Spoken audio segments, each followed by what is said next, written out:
Herman TV.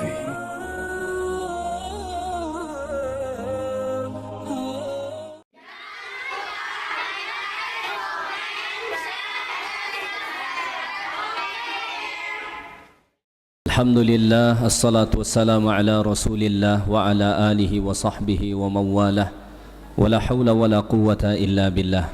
Alhamdulillah, bersyukur pada Allah, malam ini kita masih diberi kesehatan dan kesempatan dapat sama-sama hadir di rumah Allah ini untuk melaksanakan solat isya berjamaah. Kemudian kita lanjutkan nanti dengan salat tarawih merupakan qiyam Ramadan. Salawat dan salam Allahumma salli ala Sayyidina Muhammad wa ala ali Sayyidina Muhammad senantiasa kita ucapkan ke ruh baginda Nabi Muhammad sallallahu alaihi wasallam.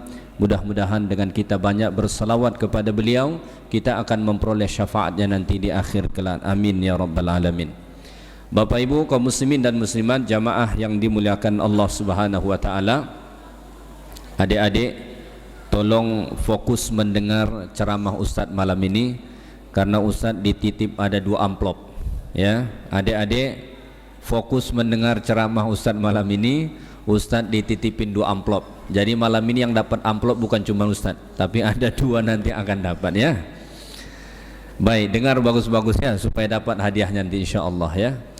Baik, tajuk kita pada malam ini adalah peristiwa-peristiwa besar yang terjadi pada bulan suci Ramadan. Kalau kita melihat sejarah, maka begitu banyak peristiwa-peristiwa besar yang terjadi pada bulan Ramadan.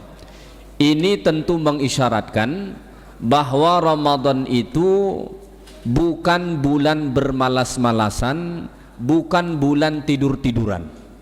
Karena kalau Ramadan itu bulan malas-malasan, bulan tidur-tiduran, maka tidak mungkin ada terjadi peristiwa-peristiwa besar di bulan suci Ramadan. Ada sebagian orang berpuasa sepanjang hari tidur aja kerjanya. Habis makan sahur tidur, bangun menjelang zuhur, sholatlah dia. Habis itu hidup sebentar tak lama mati lagi.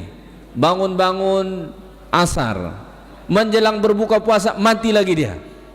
Pokoknya lebih banyak dia mati ketimbang bangun saat berpuasa itu. Islam tidak mengajarkan kita begitu. Lalu kemudian ada yang berdalil mengatakan tidurnya orang puasa itu ibadah. Kata siapa? Itu kata tukang tidur ya, nggak benar itu hadisnya ya. Kan pernah mendengarkan tidurnya orang puasa ibadah katanya, diamnya orang puasa zikir, kan nggak ada itu ya, nggak benar itu dalilnya ya.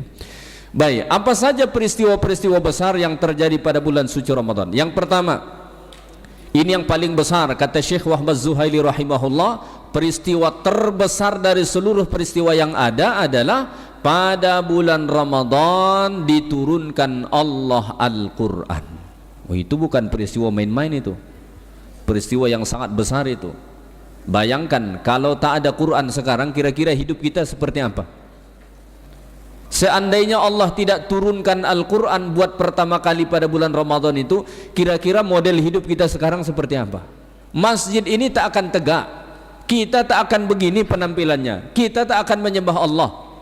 Maka dengan penurunan Quran itu terjadi perubahan yang sangat signifikan di atas muka bumi Allah ini. Dari yang menyembah berhala dari menyembah Allah, dari yang tidak tahu syariat menjadi ada syariat, dari yang tidak beradab menjadi beradab. Kapan itu terjadi peristiwa penurunan Quran? Pada bulan Ramadan. Syahrul Ramadan alladzi unzila fihil Quran. Ini peristiwa pertama. Peristiwa yang kedua, yang juga merupakan peristiwa yang sangat besar dalam Islam adalah Ma'rikatu Badril Kubra. Terjadi peperangan Badar Al-Kubra. Peperangan Badar itu yang sering kita dengar disebutkan orang, peperangan Badar begitu. Kapan peperangan Badar itu terjadi? Itu terjadi pada bulan Ramadan, tepatnya 17 Ramadan tahun yang kedua Hijriah. Jadi dulu Nabi dan para sahabat bulan Ramadan itu perang. Datang umatnya pingsan terus, ya kan? Malas terus begitu. Kira-kira perang itu bisa nggak dengan malas-malasan? Nggak bisa. Bisa nggak kalau penampilannya loyo begitu? Nggak bisa. Apalagi saat terjadi perang Badar itu 1:3, ya, personil kaum muslimin saat itu dengan orang-orang kafir 1:3, 1 orang muslim 3 orang kafir. Kira-kira 1 lawan 3 yang digebukin yang mana tuh? Kalau pakai hukum biasanya yang digebukin yang 1, 3 yang gebukin, yang kena gebukin 1. Tapi karena begitu membara semangat para sahabat yang dipimpin Rasulullah, 1 gebukin yang 3. Lah iya, makanya Allah Ta'ala sebut di dalam Al-Quran, walaqad nasarakumullahu bibadari wa antum adillah. Allah menolong kalian saat peperangan Badar, padahal jumlah kalian saat itu sangat sedikit, sangat minim. Itu terjadi kapan? 17 Ramadan tahun yang kedua Hijriah. Ini peperangan yang sangat diingati dalam Islam. Dari sekian banyak peperangan yang dilalui Nabi SAW, rasanya yang paling diingat, yang paling populer, yang paling sering disampaikan, bahkan banyak Allah Ta'ala sebut dalam Quran, itu peperangan Badar. Kenapa? Ini peperangan pertama dalam sejarah Nabi. 13 tahun Nabi di Mekah nggak pernah perang, dan Allah nggak perintahkan perang. Kenapa? Belum ada kesiapan. Makanya perang itu nggak cukup modal semangat, perang katanya, tapi modalnya dengkul, nggak bisa, nanti cepat kau mati, ya kan?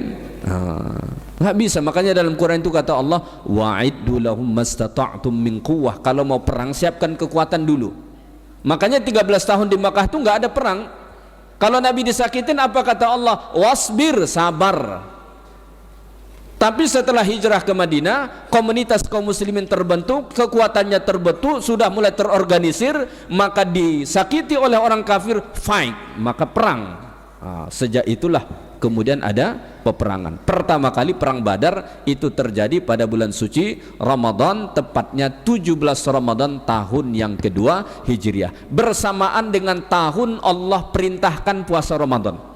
Jadi pertama kali puasa Ramadan itu diperintahkan Allah tahun yang kedua Hijriah. Ya ayyuhalladzina amanu kutiba alaikumusiyam kama kutiba alal ladzina min qablikum la'allakum tattaqun. Itu pada bulan Ramadan. Yang ketiga, peristiwa besar yang terjadi dalam Islam juga pada bulan Ramadan adalah Fathu Makkah, penaklukan kota Makkah. Mekah itu dulu di bawah kekuasaan orang-orang kafir. Sampai Nabi terusir dari Mekah itu dikuasai oleh orang kafir. Setelah Nabi hijrah ke Madinah pun beberapa tahun masih dikuasai oleh orang kafir.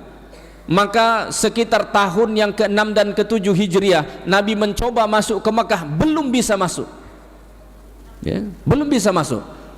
Kapan kemudian Mekah itu ditaklukkan Nabi Sallallahu Alaihi Wasallam?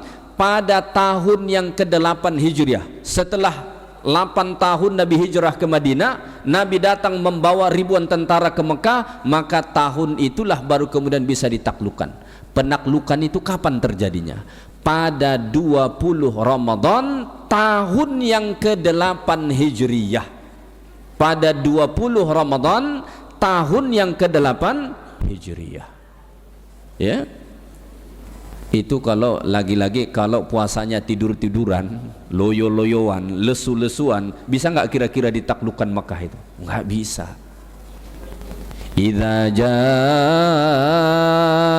nasrullahi wal fath wa ra'aitan nasa yadkhuluna fi dinillahi afwaja fasabbih bihamdi rabbika wastaghfirhu innahu kana tawwaba. Itu ayat surah yang menjelaskan tentang Fathu Makkah, ya. Itu peristiwa yang ketiga. Yang keempat, termasuk peristiwa yang terjadi pada bulan suci Ramadan adalah antara peristiwa yang sangat besar. Ada banyak beberapa peperangan, termasuk peperangan Tabuk, itu juga terjadi pada bulan Ramadan. Yang keempat, peristiwa yang juga dicatat dalam sejarah Islam, intasyaral Islamu fil Yaman. Islam pertama kali disebarkan ke Yaman, ya, itu pada bulan Ramadan. fil ashri fis sanatil ashirah fi Ramadan, pada tahun yang ke-10 Hijriyah di bulan Ramadan. Dulu Yaman itu belum muslim, ya. Dulu Yaman itu belum muslim. Kristen itu lebih dulu masuk ke Yaman. Makanya Abrahah itu yang datang hendak menghancurkan Ka'bah itu Kristen. Dia membangun satu gereja yang sangat tinggi di Yaman, sampai diberi gelaran, kata Imam Ibnu Katsir, gereja Al-Qalansuah, topi, peci. Kenapa? Karena supaya nampak hujung bangunan itu ke atas sampai jatuh peci orang begini. Begitu, sangat tinggi. Islam masuk ke sana kapan? Pada bulan Ramadan pertama kali, tahun yang ke-10. Siapa yang diutus Nabi ke sana? Wa arsalan Nabi sallallahu alaihi wasallam Ali bin Abi Thalib. Nabi mengutus Ali bin Abi Thalib ke sana. Jadi pertama kali membawa Islam ke Yaman itu Ali bin Abi Thalib atas perintah Nabi. Jadi Nabi mengirim satu rombongan ke sana disebut dengan Sariyah yang dipimpin oleh Ali bin Abi Thalib radhiyallahu taala an. Itu terjadi pada bulan suci Ramadan, ya. Baik, sudah 4. Yang kelima, ya. Yang kelima, penghancuran berhala besar yang disembah oleh orang Arab dulu, ada namanya Al-Uzza. Ya, ada beberapa berhala dulu yang besar-besar, Al-Uzza, Al-Manat, Al-Hubal. Al-Uzza ini salah satu berhala paling besar. Kapan itu dirobohkan, dihancurkan? Pada bulan Ramadan, tahun yang ke-8, ya. Siapa yang menghancurkannya? Khalid bin Walid. Khalid bin Walid. Khalid bin Walid ini menarik. Ayah kepada Khalid ini itu penentang utama Nabi, bernama Walid bin Mughirah. Walid bin Mughirah itu dulu penentang utama Nabi di Mekah. Bukan cuma penentang, tapi menjadi sponsorship untuk menentang Nabi. Maka siapa yang mau nyakitin Nabi, minta jatahnya dari Walid bin Mughirah ini. Walid, kami mau ngerjain Muhammad. Dia donaturnya, didanain itu, sampai begitu. Tapi qadarullah, lahir anaknya menjadi pembela Islam. Bahkan orang yang merobohkan berhala Al-Uzza yang disembah oleh orang-orang Arab. Kapan itu terjadi? Pada bulan Ramadan, ya, sekitar 25 Ramadan tahun yang ke-8 Hijriah. Saat itu Nabi sallallahu alaihi wasallam mengatakan, tilkal Uzza wala tu'bad abadan. Itu berhala Al-Uzza enggak bakalan disembah lagi selama-lamanya. Kenapa? Dihancurkan Khalid bin Walid sampai berkeping-keping, hancur semua. Itu terjadi pada bulan suci Ramadan. Dah berapa? 5 rasanya, ya. Baik.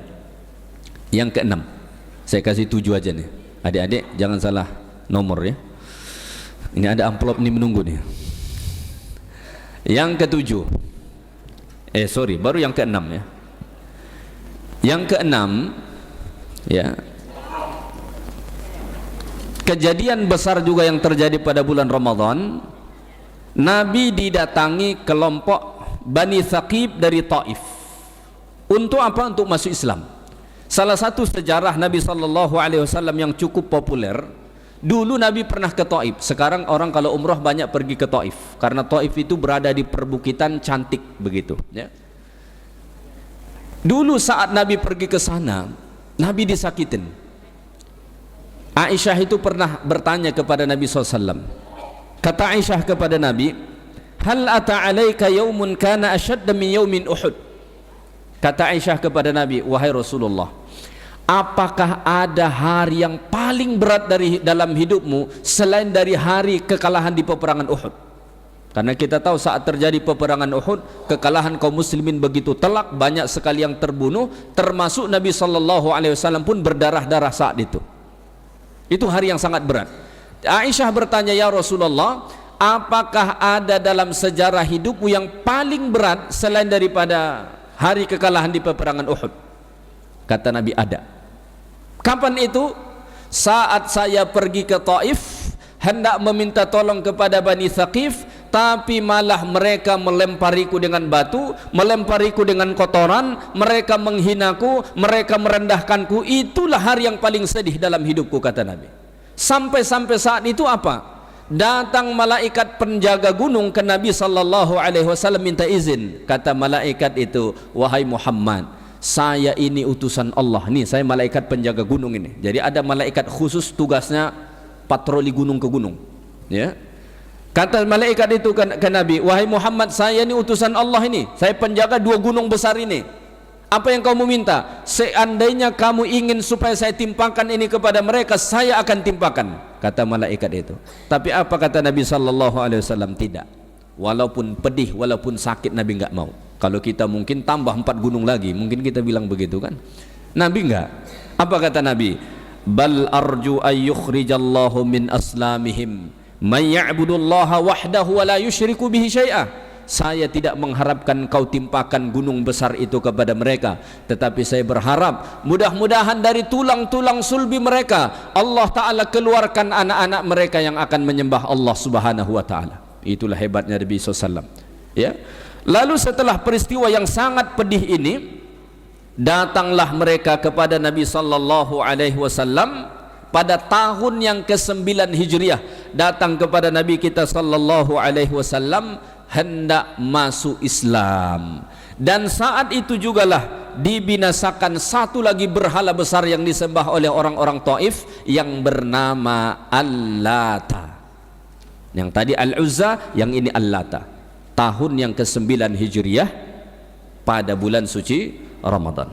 Peristiwa yang terakhir yang juga terjadi pada bulan suci Ramadan. Ini yang terakhir versi saya. Kalau kita baca sejarahnya banyak lagi. Andalusia, Barcelona sekarang, Real Madrid, Atletico Madrid, Real Betis. Banyak Real di sana kan. Walaupun saya tak hobi nonton bola, tahu saya nama-nama klub itu. Ya. Itu Spanyol dulu 3 abad lamanya dikuasai kaum muslimin. Ya. Siapa panglima perang yang menaklukkan Spanyol itu dulu? Ada yang bernama Tariq bin Ziyad. Dialah yang menaklukkan Eropa. Sampai sekarang kita masih bisa menyaksikan peninggalan Istana Al-Hamra, Cordova. Kita mengenal ada Imam Qurtubi. Ada tafsir beliau, tafsir Al-Quranul Azim karangan Imam Al-Qurtubi. Qurtubi itu Cordova. Di mana itu Spanyol. Kapan Andalusia itu ditaklukkan oleh Tariq bin Ziyad? Setelah menyeberangi lautan pada bulan Ramadan. Pada bulan Ramadan. Itulah 7 peristiwa besar yang dicatat sejarah terjadi pada bulan suci Ramadan. Ambil pengajaran dari situ bahwa Ramadan itu bukan bulan bermalas-malasan, tapi Ramadan itu adalah bulan di mana kita harus bersungguh-sungguh. Kalau kita tak bisa mengubah peradaban di bulan Ramadan ini, minimalnya ubah diri sendiri. Makanya sampai ada ulama mengatakan, kalau masuk Ramadan, kau hidup di bulan Ramadan, kemudian kau tak bisa mengubah dirimu, maka parah betul kau jadi manusia. Ya, yang peristiwa-peristiwa yang tadi itu mengubah peradaban, dicatat dalam sejarah. Pengajaran bagi kita, kalau di Ramadan ini kita nggak bisa mengubah peradaban, mengubah sejarah sebagaimana peristiwa-peristiwa besar tadi, minimal berusahalah mengubah diri kita di bulan Ramadan ini. Baik, adik-adik sekalian, ada 2 amplop. Maknanya ada 2 soal nih. Supaya adil, mungkin 1 untuk anak-anak laki-laki, 1 untuk anak-anak perempuan. Baik, pertanyaan pertama. Yang tahu silahkan angkat tangan. Ya, yang tahu silahkan angkat tangan. Pertanyaan pertama.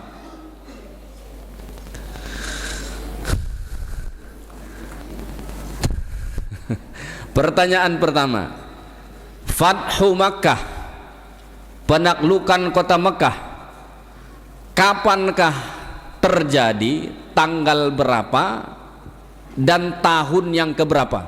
Anak-anak loh ya, bapaknya anak-anak Ya, jangan. ada nih yang ini putih-putih. rasa yang pertama nih, yang Pertama. pakai jubah putih nih. Ya. Habis ini untuk anak-anak perempuan ya. Penaklukan Fatu Makkah dilakukan pada tanggal 20 Ramadan tahun 8 Hijriah. Mantap. Silahkan. Saya tak tahu isinya berapa nih ya. Kalau kurang nanti komplain sama pengurus masjid. Pertanyaan yang kedua. Untuk perempuan ya. Ya. Anak-anak perempuan. Pertanyaan yang kedua. Ya.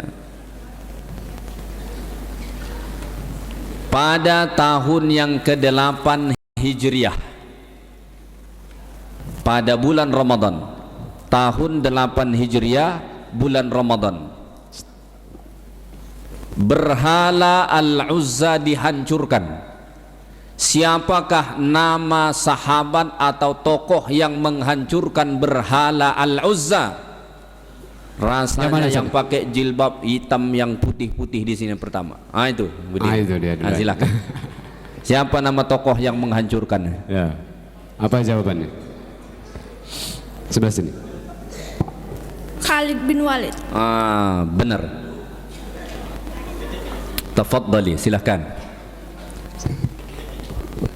Maju ke depan atau bagaimana? Kasih aja ke situ. Baik, alhamdulillah. Jadi itu sajalah kajian ringkas kita pada malam ini. Mudah-mudahan bermanfaat bagi kita semua. Subhanakallahumma bihamdik, asyhadu an la ilaha illa anta, astaghfiruka wa atubu ilaik. Assalamualaikum warahmatullahi wabarakatuh.